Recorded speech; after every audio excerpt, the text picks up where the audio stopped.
Hey guys, welcome to lesson number 3, Support and Resistance Basics.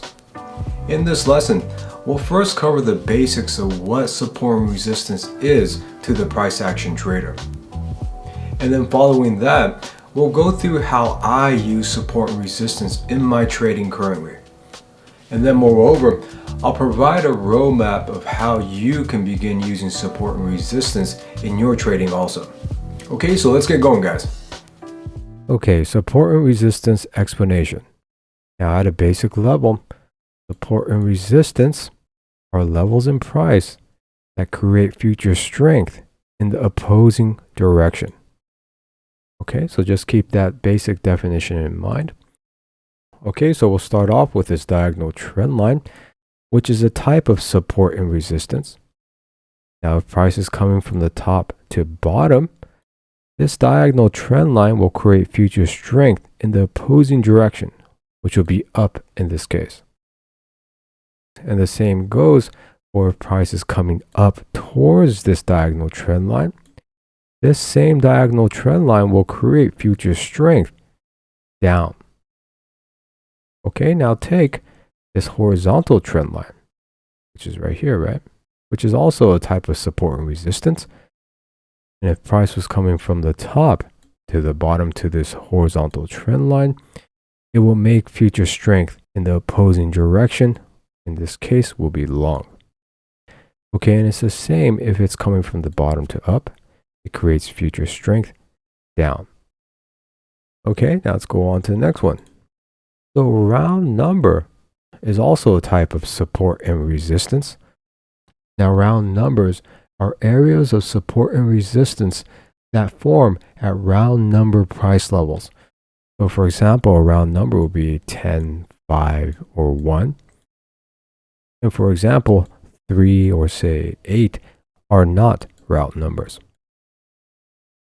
Now the theory behind why round numbers become support and resistance is based on the psychology of humans to tend to enter at round numbers or put stop loss and target levels at round numbers rather than non-round numbers such as 3 and 8. Okay, but it's the same again. This round number support and resistance creates future strength in the opposing direction. So if prices come from top to bottom, that creates future strength up. If it's coming from bottom to up, it creates future strength down. All right. And then we got this pivot point right here. Now pivot points are support and resistance levels created through calculating averages of the prior day's price action. Now that calculation of averages is done through the open, high, and close of the previous day. But there's many variations to how that calculation is formed. But the important point here is that this pivot point also is a support and resistance that creates future strength in the opposing direction. Okay, and then we have moving averages. Now a moving average is an indicator, right? That dynamically calculates the average of a predetermined amount of candles. So the moving average is a dynamic support and resistance in which it actually moves through price. That's right. But it's all the same. So if price is coming from top to bottom to this moving average creates future strength up. And if price is coming from the bottom up to this moving average, it will create future strength down. Okay, so there's many types of support and resistance that a price action trader can use. And more importantly, remember that to a price action trader, support and resistance are simply areas in price that create future strength in the opposing direction. All right, so now let's go on and define this term support and resistance a little further.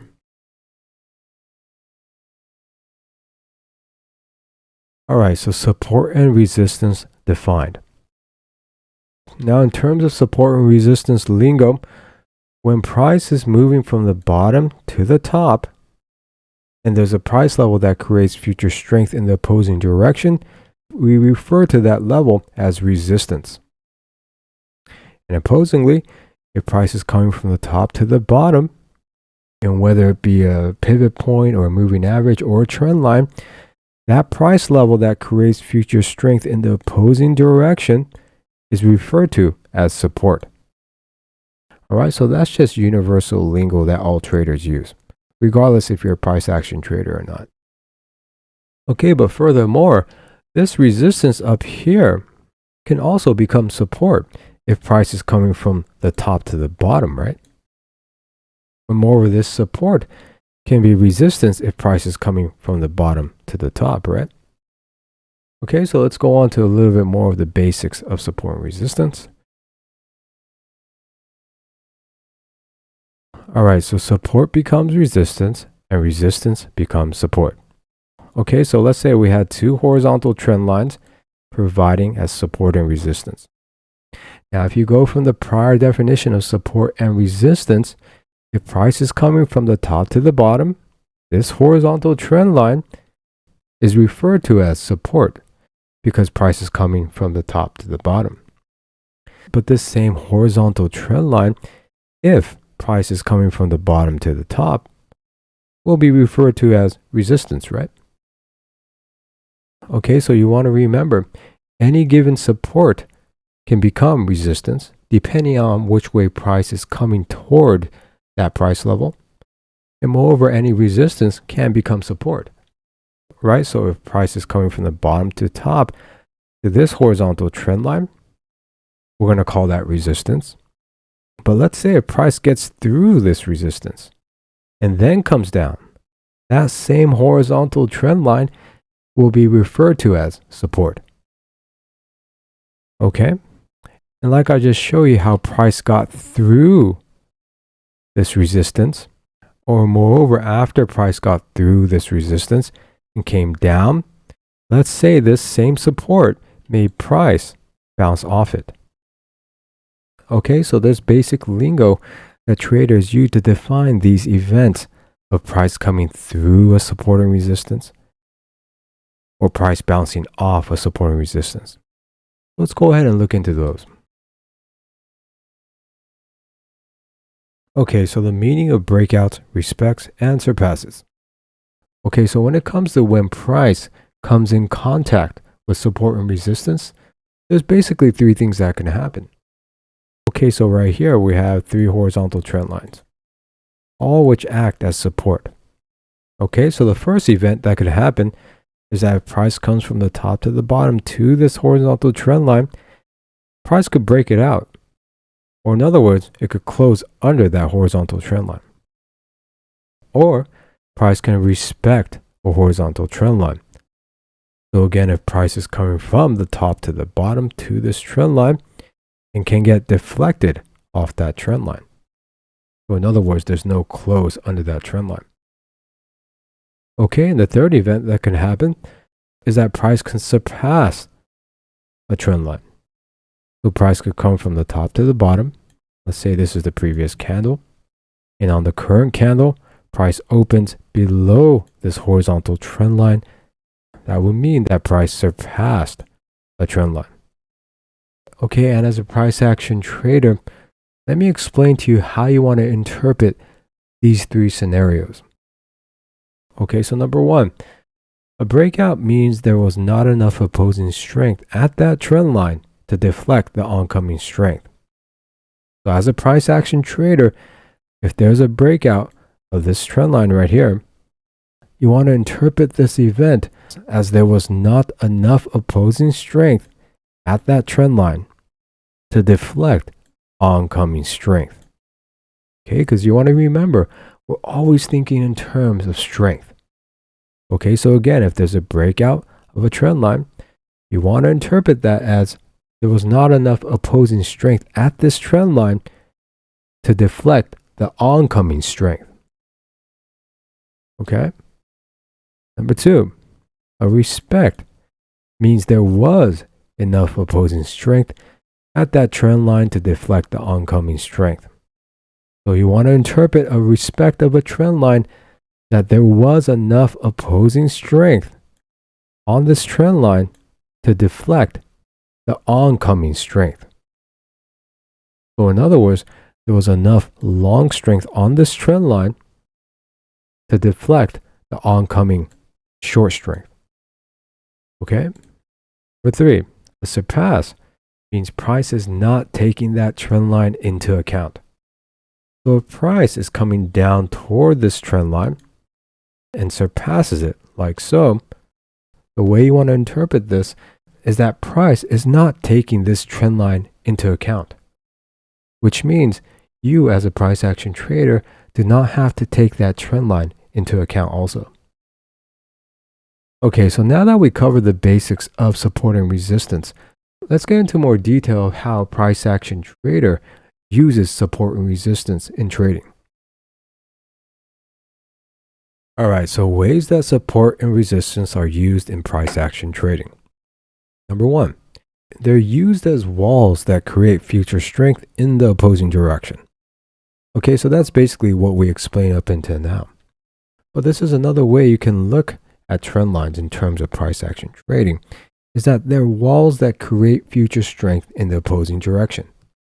All right, so this horizontal trend line or support is acting as a wall that creates future strength in the opposing direction. Right? Every time it touches it, it's creating future strength in the opposing direction. Okay? And then the second way that a price action trader uses support and resistance is as a method to understand the story of a currency pair. Now, support and resistance, especially used on the higher time frames, could give you a bird's eye view of the story of a currency pair, or in other words, what's been happening with the currency pair in the longer time spans. Okay, if you want to understand how that's done, please refer to the price action lesson in the intermediate course. All right, so that's the basics of support and resistance.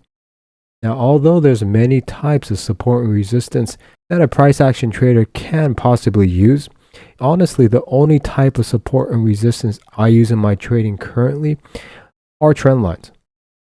Okay, so in this beginner's course, I'm only going to explain how to use trend lines in price action trading and horizontal trend lines in particular, because in my opinion, trend lines are all you really need to efficiently trade price action. All right, so now let me explain to you what trend lines are all about. All right, so the problem with trend lines. Now, to begin with, let me explain that the single biggest problem with trend lines is that oftentimes traders do not have a basic set of rules that they follow when using trend lines. Now, let me explain why. So let's say there's 3 traders around the world, okay? And they all use trend lines in their strategy. Now, since there is no universal definition of what constitutes a legitimate trend line, each trader will likely have a different set of rules. So let's say this first trader right here attaches trend lines to the wicks of a candle. Okay, so let's say he would attach it to this wick right here, get a trend line. And the second trader right here, let's say he uses the bodies. So this trader right here would attach it, say, to this body right here,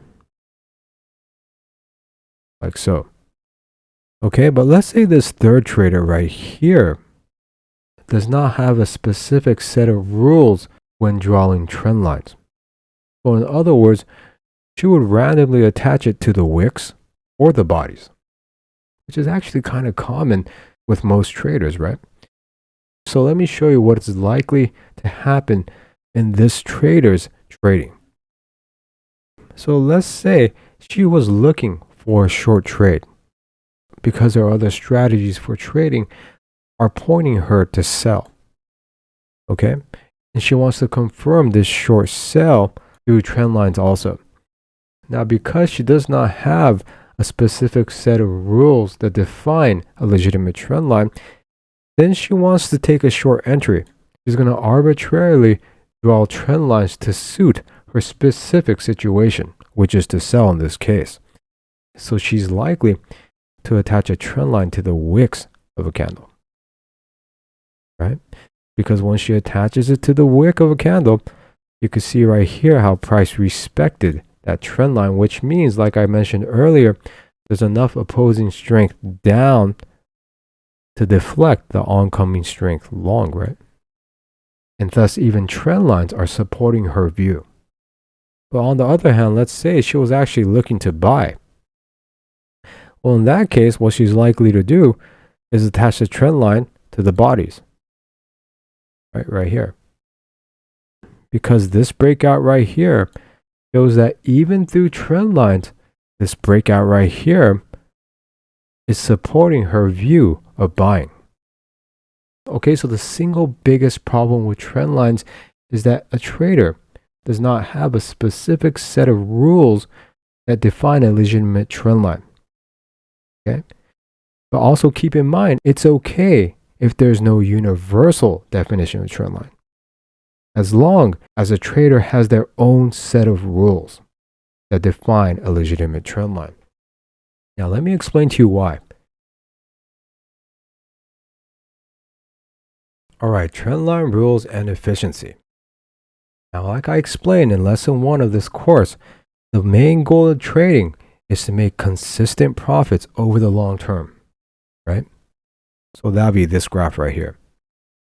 And I also explained that a strategy's efficiency should mimic this total profit curve, right? You can see that the total profit curve and the strategy efficiency curve are both generally mimicking each other.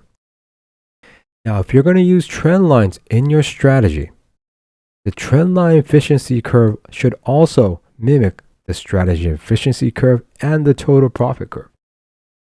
Or in other words, your trend line efficiency should consistently become more efficient over the long term. Okay, and if you don't have a basic set of rules that define a legitimate trend line, there's no way that you're going to reach efficiency with your trend line strategy. You want to begin with this basic set of rules. Okay, and that's very important to remember. You want to take one set of rules and develop and hone that over the long term. Okay, so now let's go over the basic process of how a trend line becomes more efficient. All right, so legitimate trend line rules evolution. Okay, so if you're going to use a trend line in your strategy, it's going to go through the same process as your strategy evolution as a whole, because the trend lines will be part of your strategy, right? So let's just go over this once more. So in the very beginning, there's the creation of the basic rules, and there must be 0 unknown variables. So like I explained in lesson 1, an unknown variable is an aspect of your rules that you personally do not have full knowledge of. So if you're using a sophisticated formula or a technical indicator, that you didn't make those, right? And if you didn't make them, that means you do not have a full understanding of it. Or in other words, there are unknown variables, okay? And this is very important to make sure there's no unknown variables, because as you go through the evolution process of your trendline strategy, if you have unknown variables in it, you're going to hit a wall. And most likely, you're going to either have to take that entire aspect out, or you're going to have to start all over. Okay, so it's very important that in the beginning, you have 0 unknown variables to the basic rules of your trendline strategy. Again, because the only way to make your strategy more efficient is if you completely understand the ingredients in that strategy to begin with. Okay. So first you go through the creation of basic rules, and then we go on to the backtesting phase. Now in this backtesting phase, that's when we use historical data and apply the basic rules that we just created in order to see if the basic rules is even worth refining or not. Okay. Now the creation of basic rules and backtesting phase, we want to use a demo account, because there's no merit to actually putting real money into these phases. Okay. Then we go on to the refinement phase. Now this is the phase in which we start using our trendline strategy on real-time price data. Okay, so we want to start seeing whether our trendline strategy can accurately gauge the future long and short strengths. Okay. And at this phase still, you could use a demo account, or you can use a real account, but you want to use a micro account Because again, this is a negative profits phase and you will lose money. All right. Now this initial refinement phase will likely take the longest in terms of time. Now how long is up to the trader and I cannot say, but just remember, in terms of all the phases of evolution, this negative profits phase will likely take the longest. Okay? And then we reach the refinement phase of break even, in which your trendline strategy, which is a part of your overall strategy, begins to make a break-even profits. Okay, and at this point, you do want to use a real account because again, there's some things that you can only learn with real-time trading and moreover, with real money. All right? And then we finally reach the efficiency phase where we start to have consistent profits over the long term. Okay, so now let me explain to you the rules that I use to draw legitimate trend lines, specifically horizontal trend lines. Now you could use my rules directly into the creation phase of your basic rules because there are 0 unknown variables to it. Okay, but of course, you could use my rules as a bedrock and then tweak it to your liking. Okay, so that's up to you guys. All right, so let's look into that. All right, so horizontal trend line rules. Number 1, attach a horizontal line to a wick of a candle. Do not attach it to the body of a candle. All right. We want to attach horizontal trend lines to the wicks of a candle, like so. We do not want to attach it to the bodies. Okay. And number 2, the horizontal trend line cannot be broken out or surpassed at any point to the right of the attachment point. Okay, so let's say you attach a horizontal trend line to this wick right here, and it cannot be broken out. As you can see right here, price closed under this horizontal trend line, which means it broke it out, which immediately makes that horizontal trend line to not be legitimate. Moreover, it cannot be surpassed also. So you can see this candle right here opened under this horizontal trend line, which means it surpassed it.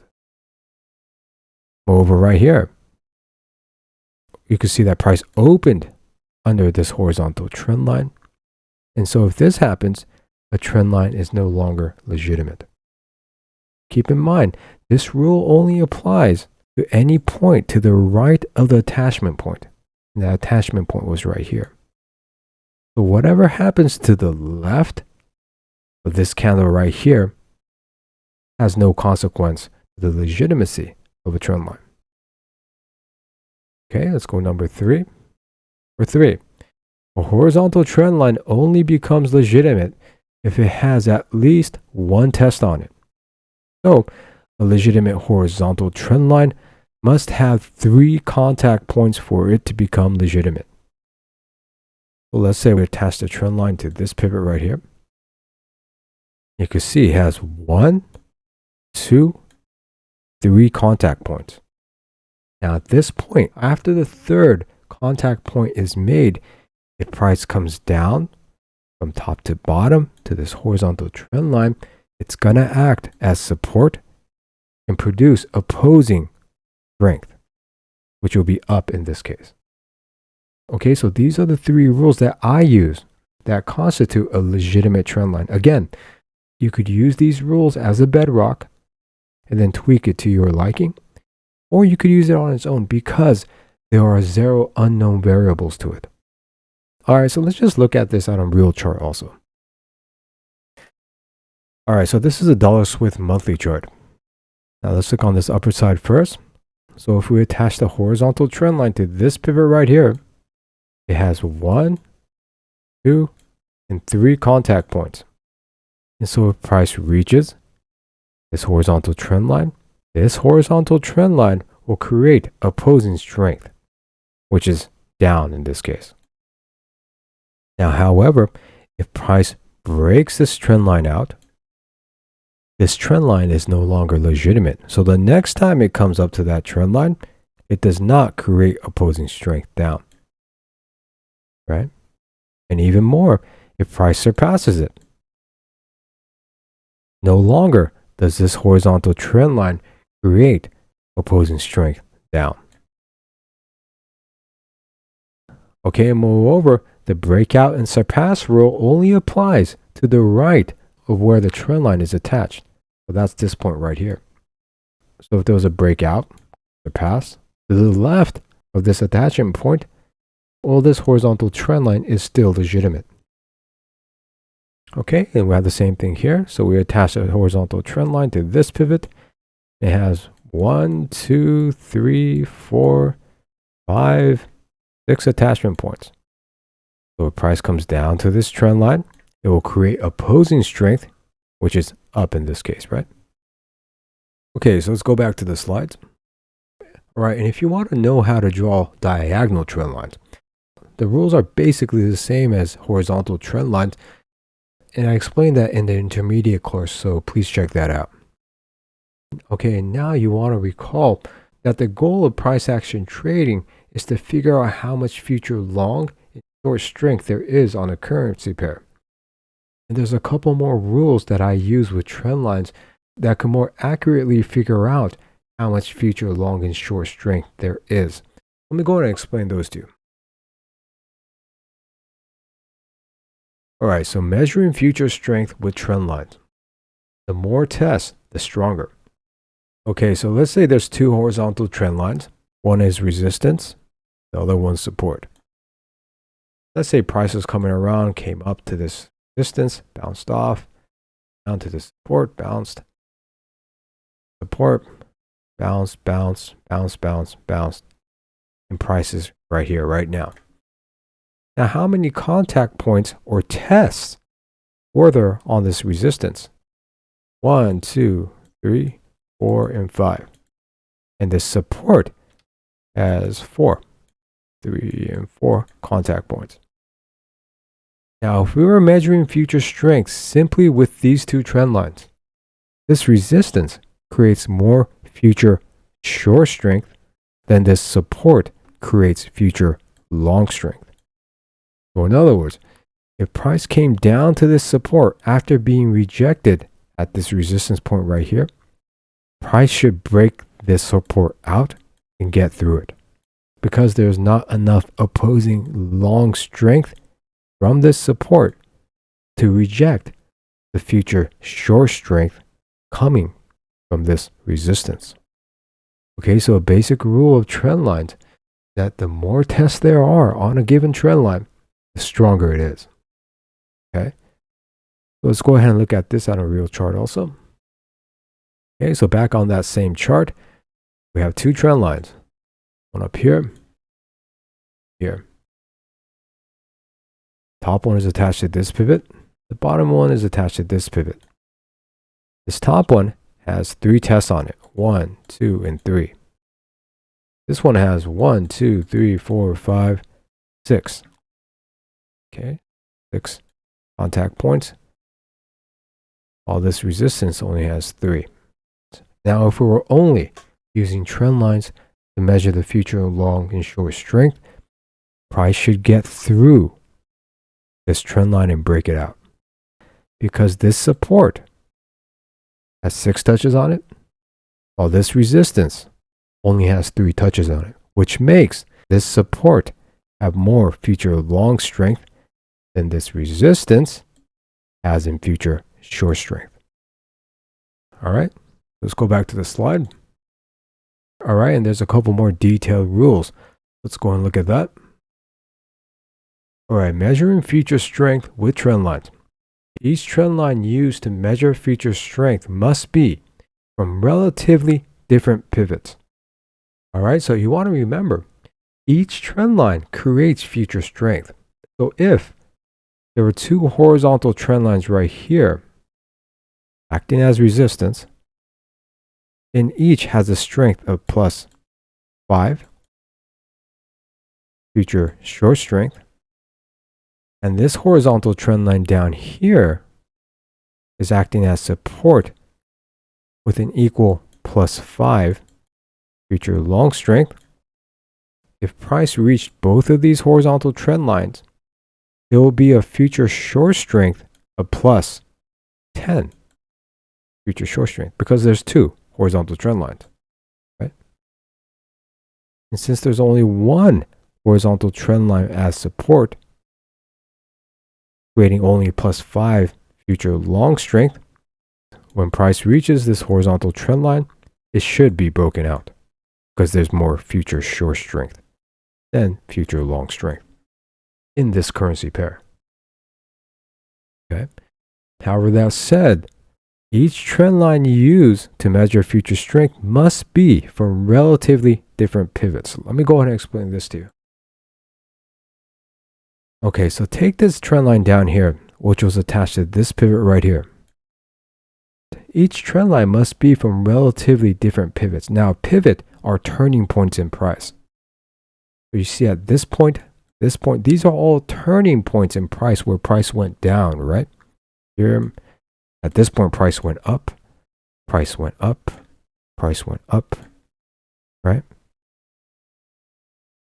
So a turning point of price is what's referred to as a pivot. And these areas right here are not pivots, right? Because they're not turning points in price. Okay, let me get rid of these. So again, if we attach the trend line to this pivot right here, you cannot attach a trend line to the same pivot but a different candle. So for example, you cannot take another trend line and attach it to this candle right here because it's from the same pivot. And you don't want to have each of these trend lines creating future long strength. In this case, since both of these trend lines are from the relatively same pivot, only one of those will become a trend line that creates future long strength. Okay? However, if you were to attach this trend line to this pivot right here, well, that's a relatively different pivot, right? When compared to this pivot right here. Well, in this case, both trend lines will act as support that create future long strength. Okay. Now, if you're confused to what constitutes a relatively different pivot, ask me questions in the comments section or join me on Discord and we could talk one-on-one. Okay, so let's go back to the slides. Okay, so there's one last detailed rule. Let's go on to that. All right, so the higher the time frame equals stronger the trend line. Okay, so let's say each of these trend lines have the same amount of contact points. So this weekly trend line, 4 contacts, monthly had 4 contacts, daily had 4 contacts, so on. However, if the time frames are different, so this one was a weekly one, monthly, and a daily. As a basic rule, the higher the time frame equals stronger the trend line. So if price was hovering around here, came up to this weekly trend line, which created future short strength, price came down to this monthly trend line, which also had 4 touches. Same as the weekly, right? This monthly trend line will create more future long strength, and thus price should go up and get through and break out this weekly trend line. Simply because the higher the time frame, stronger the trend line. Right? And the same is true for a daily and a weekly with equal contact points. If price bounced off this weekly trend line, creating future long strength, price should get through this daily trend line, or in other words, break it out.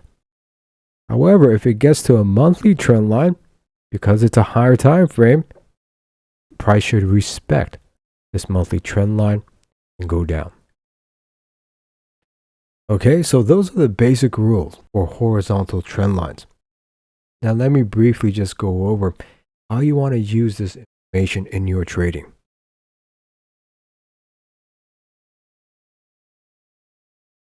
Okay, begin the evolution of your trend line strategy. Okay, so this is an overview of how you want to go about developing your trend line strategy. First of all, you could use my trend line rules that I just explained to you. as is or adjust it. So you could tweak it if you want to, using my rules as a bedrock. Or you could create your own basic rules. That's completely up to you. But either way, you're going to have to go through the evolution process of the trendline strategy. But just remember to make sure that your basic rules have 0 unknown variables to it. Okay? Or else halfway down the line, it's going to begin to be very difficult to further make your strategy efficient. And most likely you're going to have to start all over. Okay? And the most important thing is, as you go through the evolutionary process of your trendline strategy, if you ever have questions about price action trading or the evolutionary process, leave a question in the comments section or join me on Discord, guys. And I'll be happy to give you advice or share my experiences through the evolutionary process of a strategy. Okay, number 1. In price action trading, you want to view support and resistance as levels in price that create future strength in the opposing direction. Okay, so you want to remember, price action trading is simply about figuring out how much future long and short strength there is on a currency pair. And support and resistance is simply another tool that allows us to figure that out. Okay, number 2. There's no need to use every support and resistance tool in existence. Now, when it comes to which tools you use to measure strength, the mentality you want is to be an expert at one tool rather than mediocre at many. Okay, number 3. The basic rules of your trendline strategy must have 0 unknown variables to it.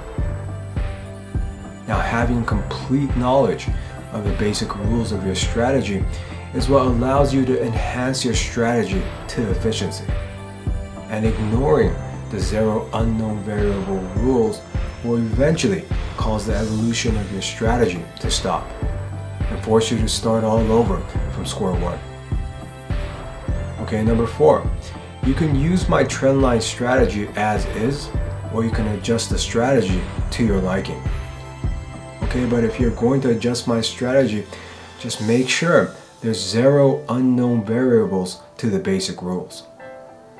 Alright, so if you have any questions, please leave it in the comments section, or you could join me on Discord and we could discuss it one-on-one.